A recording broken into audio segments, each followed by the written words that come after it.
శ్రీ గురుభ్యో నమః. Welcome to fit crave. ఈరోజు మనం ఈ ఎపిసోడ్లో ఇమ్యూనిటీ సిస్టమ్ గురించి తెలుసుకోబోతున్నాం. ఇమ్యూనిటీ సిస్టమ్ అంటే ఏంటి, ఇది మన శరీరంలో ఏ విధంగా ఉంటుంది, ఎన్ని రకాలుగా ఉంటుంది, మరియు ఇమ్యూనిటీ సిస్టమ్ని మనం స్ట్రెంగ్తన్ చేసుకోవడానికి ఏ విధమైనటువంటి ఆహార పదార్థాలని తీసుకోవాలి, ఇమ్యూనిటీ సిస్టమ్ని ఏమైతే కనుక వీక్ చేస్తున్నాయి అంటే మన యొక్క శరీరంలో వ్యాధి నిరోధక శక్తి తగ్గటానికి గల కారణాలేంటి, మరియు ఇమ్యూనిటీ సిస్టమ్ని స్ట్రాంగ్ చేసుకోవడానికి ఏ విధమైనటువంటి ఆసనాలు, ఏ విధమైనటువంటి ప్రాణాయామాస్ చేయాలి అనేది క్లుప్తంగా తెలుసుకుందాము. ఇమ్యూనిటీ సిస్టమ్ అంటే వ్యాధి నిరోధక శక్తి వ్యవస్థ, దీన్ని రక్షక వ్యవస్థ, అసంక్రామ్య వ్యవస్థ అని కూడా చెప్తాము. ఇది మన శరీరంలో వ్యాధిని కలగచేసే అంటే హాని కలగచేసేటువంటి క్రిములతో నిరంతరం పోరాడుతూ వ్యాధి నిరోధక శక్తిని కలగచేస్తుంది. దీనిలో ముఖ్యంగా మన యొక్క వైట్ బ్లడ్ సెల్స్, యాంటీబాడీస్ మన శరీరంలోని ఆర్గాన్స్తో కలిసి వ్యాధిని క్రియేట్ చేసేటువంటి శత్రువులతో నిరంతరం పోరాడుతూ మన శరీరాన్ని ఒక రక్షక కవచంలాగా కాపాడుతూ ఉంటాయి. అయితే వ్యాధి నిరోధక శక్తి అనేది మన శరీరంలో మనం పుట్టినప్పుడు నుంచే జనరల్గానే వ్యాధి నిరోధక శక్తి అనేది ఉంటుంది. ఇది కాకోకుండా మనకి తినేటువంటి ఆహార పదార్థాలు, లైఫ్ స్టైల్తో వచ్చేటువంటి వ్యాధి నిరోధక శక్తి, మరియు అప్పటికప్పుడే మనం అంటే హ్యాపీగా ఉన్నప్పుడు మన శరీరంలో కొన్ని హార్మోన్స్ జనరేట్ అయ్యి వాటితో వచ్చేటువంటి పాజిటివ్ ఇమ్యూనిటీ అనేది కూడా ఉంటుంది. ఇది మన శరీరంలో ఎక్కువ టైం అనేది ఉండదు. వ్యాధి నిరోధక శక్తిని పెంపొందించడానికి ముఖ్యమైనవి మనం తీసుకునేటువంటి ఆహారం మరియు మన యొక్క జీవన శైలి. ఇప్పుడు వ్యాధి నిరోధక శక్తి అనేది మన శరీరంలో తగ్గడానికి గల కారణాలని చూద్దాము. తగ్గడానికి గల కారణాల్లో ఇంప్రాపర్ లైఫ్ స్టైల్ అంటే మనం పడుకునేటువంటి టైమింగ్స్ కానివ్వండి, లేచేటువంటి టైమింగ్స్ కానీ లేటుగా ఉండటం, మరియు లేచిన తర్వాత ఏ విధమైనటువంటి ఫిజికల్ ఎక్సర్సైజెస్ అనేది చేయకపోవటం, డే లైఫ్లో కూడా మనము తీసుకునేటువంటి ఆహార పదార్థాల్లో జంక్ ఫుడ్, అవుట్ సైడ్ తీసుకునేటువంటి ఫుడ్కి ఎక్కువగా మనం మక్కువ చూపించడము, మరియు రిఫైన్డ్ షుగర్ లాంటివి కూడా మనకి అన్హెల్దీగా మన శరీరం మీద పనిచేస్తూ ఉంటాయి. చాలామంది హాట్ చిప్స్కి ఎక్కువ ప్రిఫరెన్స్ ఇస్తూ ఉంటారు, రోడ్ సైడ్ ఫుడ్కి ఎక్కువ ప్రిఫరెన్స్ ఇస్తూ ఉంటారు. ఇవన్నిటితో పాటు మనం ఆల్కహాల్ తీసుకోవడం, స్మోక్ చేయడం, ఇలాంటివి కూడా మన యొక్క ఇమ్యూనిటీ సిస్టమ్ని వీక్ చేయడానికి హెల్ప్ అవుతూ ఉంటాయి. అయితే ఇప్పుడు మనం ఇమ్యూనిటీ సిస్టమ్ని స్ట్రాంగ్ చేసుకోవాలంటే ఏ విధమైనటువంటి ఆహారాన్ని, ఏ విధమైనటువంటి జీవన శైలిని పాటించాలో మనం తెలుసుకుందాము.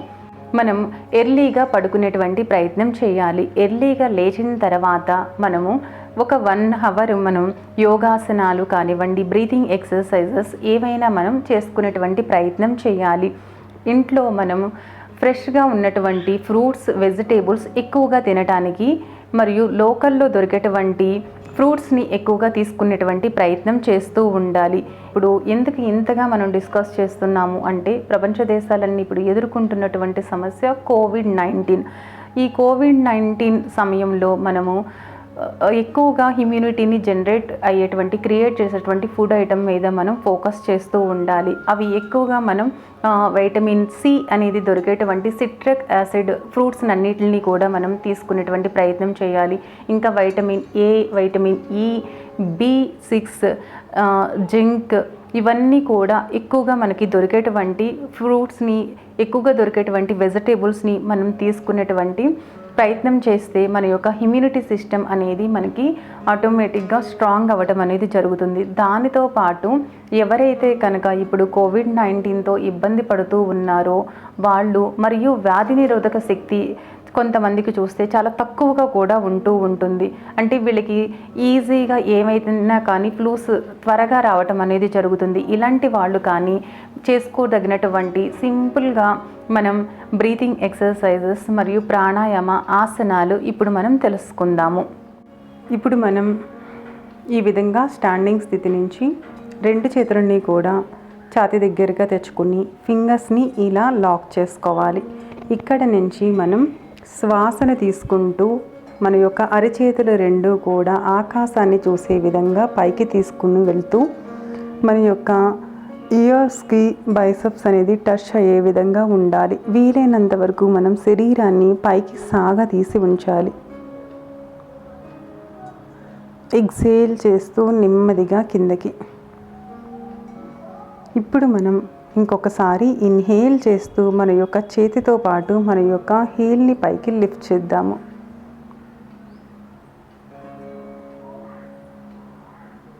ఎక్సేల్ చేస్తూ నెమ్మదిగా కిందకి రావాలి. ఈ విధంగా మనం ఒక 10 టైమ్స్ అనేది చేసుకోవాలి.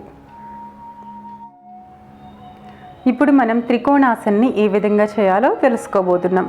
దాని కొరకు మన 2 కాళ్ళ మధ్యన కూడా ఒక 3 అడుగుల దూరాన్ని పెట్టుకోవాలి. ఇప్పుడు మనం కుడి పాదాన్ని కుడివైపుకు తిప్పుకుని 2 చేతులని కూడా శ్వాసని తీసుకుంటూ శరీరానికి ఇరువైపులా తెచ్చుకోవాలి. శ్వాసను వదులుతూ నెమ్మదిగా మనం ఈ విధంగా కిందకి వస్తూ కుడి పాదానికి వెనక వైపులా మనం కుడి అరిచేతిని ఉంచాలి. ఈ విధంగా ఉండలేని వాళ్ళు చేతిని ఈ విధంగా యాంకిల్ పైన ఉంచి ఈ స్థితిలో ఉండాలి. ఇక్కడ సాధారణమైనటువంటి శ్వాసతో మనం ఉండే ప్రయత్నం చేయాలి. శ్వాసను తీసుకుంటూ నెమ్మదిగా పైకి, శ్వాసను వదులుతూ చేతులని కిందకి. అదేవిధంగా మనం ఇప్పుడు ఎడమ వైపును కూడా చేద్దాము.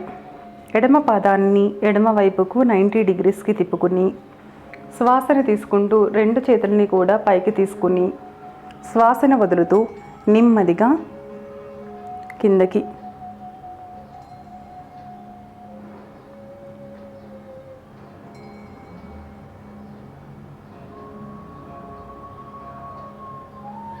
శ్వాసను తీసుకుంటూ నెమ్మదిగా చేతులని పైకి తీసుకోవాలి. శ్వాసని వదులుతూ నెమ్మదిగా చేతులని కిందకి ఉంచుకోవాలి. ఈ స్థితి నుంచి మనం శిథిల తాడాసన స్థితికి వచ్చి రిలాక్స్ అవ్వాలి.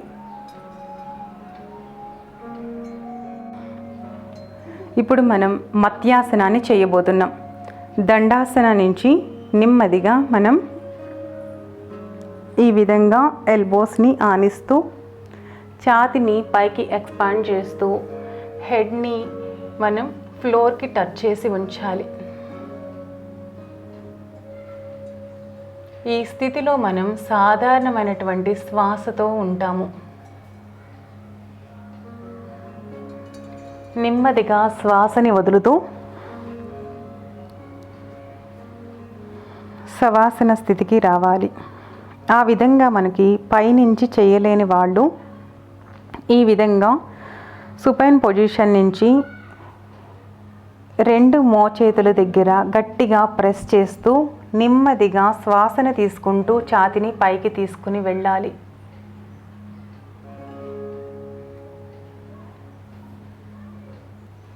ఈ స్థితిలో సాధారణమైనటువంటి శ్వాసలో ఉండాలి.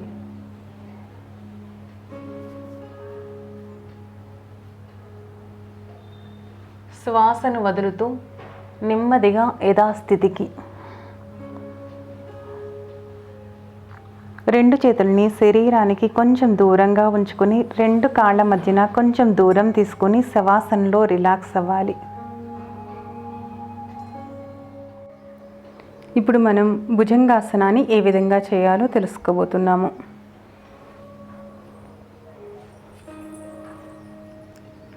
ఈ విధంగా మనం ప్రోన్ స్థితిలో పడుకోవాలి. వెనకాల 2 కాళ్ళని కూడా ఒకదానికి ఒకటి తాకే విధంగా ఉంచి బోర్లించి ఉంచాలి.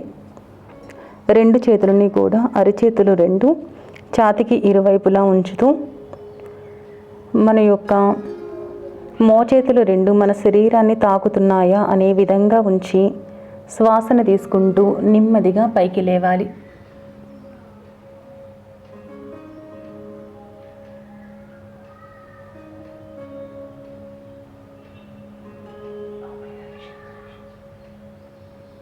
ఇక్కడ మనం ఆసన స్థితిలో సాధారణమైనటువంటి శ్వాసతో ఉండాలి. ఆసన నుంచి మనం కిందికి వచ్చేటప్పుడు శ్వాసను వదులుతూ రావాలి. ఇంకొకసారి చేద్దాము. శ్వాసని తీసుకుంటూ మనం పైకి వెళ్ళాలి. నావెల్ రీజియన్ వరకు పైకి మనం లేపి ఉంచుతున్నాము. సాధారణమైనటువంటి శ్వాసతో ఉండాలి. శ్వాసను వదులుతూ నెమ్మదిగా కిందకి.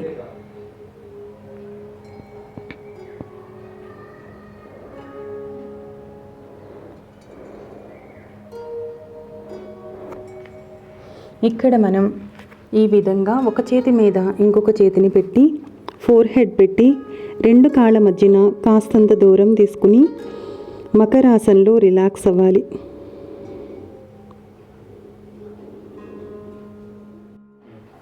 ఇప్పుడు మనం వక్రాసనాన్ని చేయబోతున్నాము. దీనికోసం దండాసన స్థితి నుంచి నెమ్మదిగా ఒక కాలుని ఈ విధంగా ఫోల్డ్ చేసుకుని పెట్టుకోవాలి. తర్వాత మనం ఏ లెగ్ అయితే మనం ఫోల్డ్ చేసామో ఆ హ్యాండ్ని మనం బ్యాక్కి తీసుకుని వెళ్ళి స్ట్రైట్గా పెట్టి ఉంచుకోవాలి. ఆపోజిట్ హ్యాండ్ని మనం కాలికి ఈ విధంగా అవుట్ సైడ్ అనేది పెట్టాలి. ఇక్కడ నుంచి నెమ్మదిగా శ్వాసను వదులుతూ చేతిని కిందకి తీసుకుని వెళ్ళి బొటన వేలుని పట్టుకోవాలి.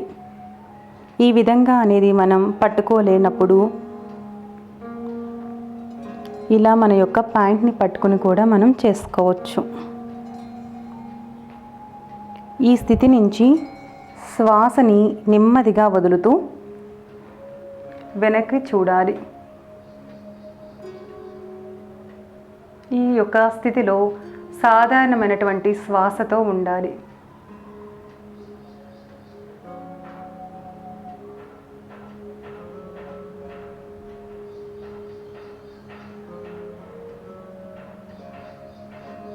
శ్వాసని తీసుకుంటూ నెమ్మదిగా యథాస్థితికి.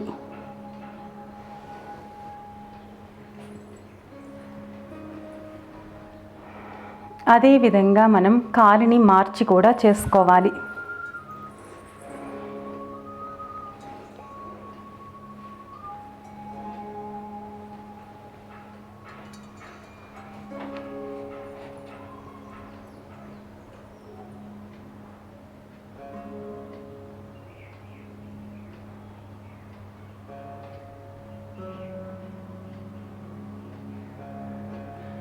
స్లోగా శ్వాసను వదులుతూ యథాస్థితికి. లెగ్స్ని రిలాక్స్ చేసి కాళ్ళ మధ్యన కొంచెం దూరం తీసుకుని ఈ విధంగా శిథిల దండాసనలో రిలాక్స్ అవ్వాలి.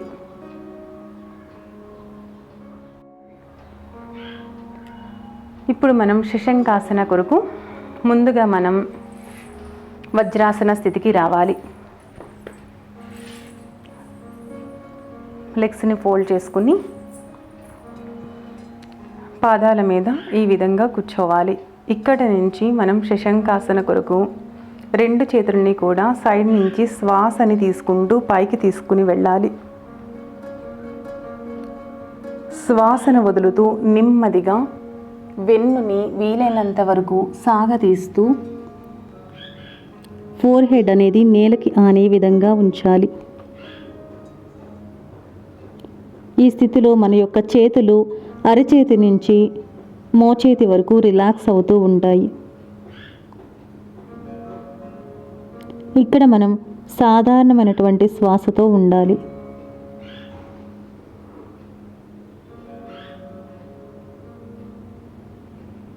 శ్వాసను తీసుకుంటూ నెమ్మదిగా పైకి. శ్వాసను వదులుతూ యథాస్థితికి రావాలి.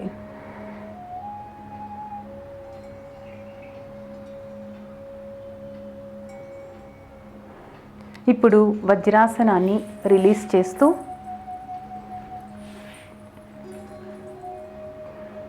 దండాసన స్థితికి వచ్చి ఇక్కడ నుంచి మనం లెగ్స్ని ఫోల్డ్ చేస్తూ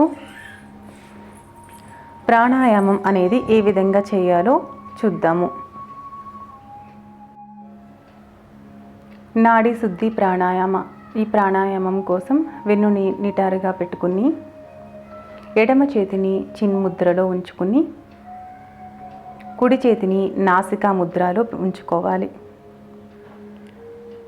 ఇక్కడ నుంచి ఈ విధంగా మనం చేతిని ఉంచుకుని కుడి ముక్కుని మూస్తూ ఎడమ నుంచి శ్వాసని తీసుకోవాలి. ఎడమ ముక్కుని మూసి కుడి ముక్కు ద్వారా శ్వాసని వదలాలి. కుడి ముక్కు ద్వారా శ్వాసని తీసుకోవాలి. కుడి ముక్కుని మూసి ఎడమ ముక్కు ద్వారా శ్వాసని వదలాలి.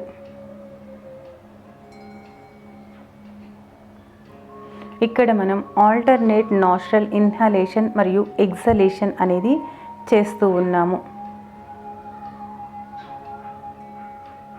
Inhale through left, left close, exhale through right.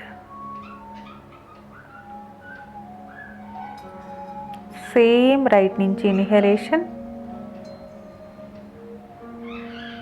Right close, exhale through left.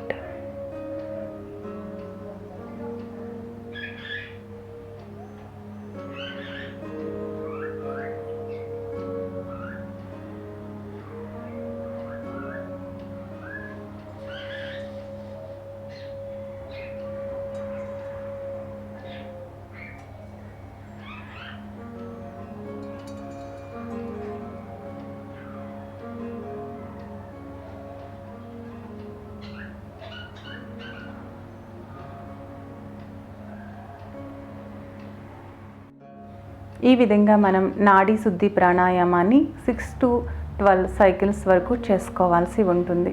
ఇప్పుడు మనం బ్రాహ్మరిని ఏ విధంగా చేయాలో చూద్దాము. దీనికోసం ముందుగా మనం వెన్నుని నిటారుగా పెట్టుకొని మన యొక్క చేతిని థంబ్ ఫింగర్ని ఇయర్లో ఉంచుకోవాలి. ఇక్కడ మనం మకారా చాంటింగ్ చేయాలి. శ్వాసని చక్కగా దీర్ఘంగా తీసుకుంటూ జుంకారం చేయాలి.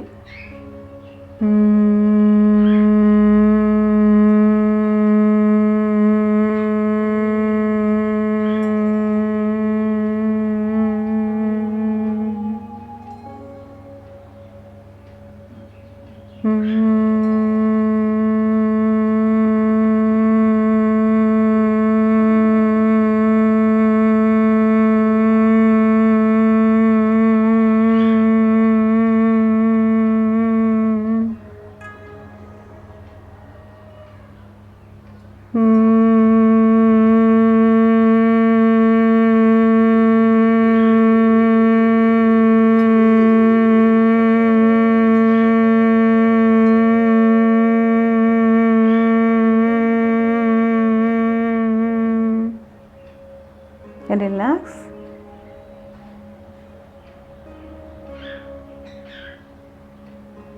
ఈ విధంగా మనం ఒక 8 నుంచి 10 సార్లు వరకు చేసుకోవాలి. ఈ విధమైనటువంటి ఆహార నియమాలని మనం పాటిస్తూ ఈ విధమైనటువంటి ఆసనాల్ని ప్రాణాయామాల్ని మనం నిత్యం అనేది చేయడం వలన మన యొక్క ఇమ్యూనిటీ సిస్టమ్ అనేది చాలా స్ట్రాంగ్ అవుతుంది.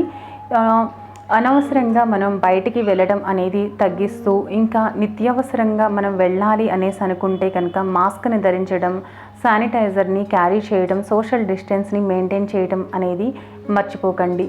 మనందరం కూడా కలిసికట్టుగా ఈ యొక్క పాండమిక్ సిచ్యువేషన్ నుంచి బయటపడదాము. మరి ఒక ఎపిసోడ్లో మళ్ళీ మనం కలుద్దాం. అంతవరకు సెలవు. నమస్తే.